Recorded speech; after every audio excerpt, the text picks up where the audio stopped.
আমি তিথি। তো ফার্স্টে সবাইকে জানাই শুভ দীপাবলি ও কালী পুজোর অনেক অনেক শুভেচ্ছা। তো আজ কালী পুজোর ফার্স্টে থামনালে যে ক্যাপশনটা দেখলে মানে ভূত চতুর্দশী, এটা ছিল আগের দিন, আগামীকাল মানে কালী পুজোর আগের দিন। এটা সঠিক মানে কালী পুজোর আগের দিন হয় নাকি কালী পুজোর দিন আমার অতটা মনে নেই, ভুলে গেছি। তো যাই হোক, এবারে কাজের কাজ করা যাক। যেহেতু কালী পুজো সেজন্য এখন প্রদীপ জ্বালাতে হবে। আর তার জন্য আমি আর মা ফার্স্ট আর কি সব কিছু সাজিয়ে গুছিয়ে রেডি করে নিয়েছি। এবারে ভাই প্রদীপগুলো জ্বালাচ্ছে।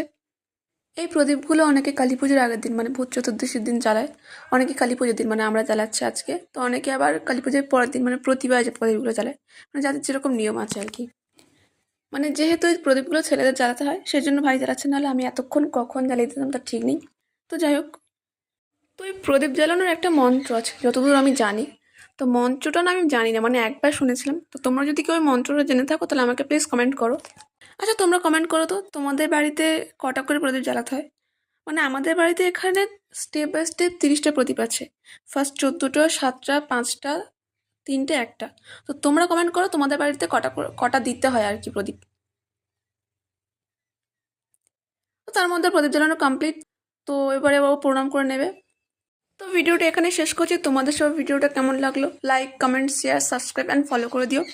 Wait for next video and thank you for watching this. ততক্ষণ সবাইকে টাটা।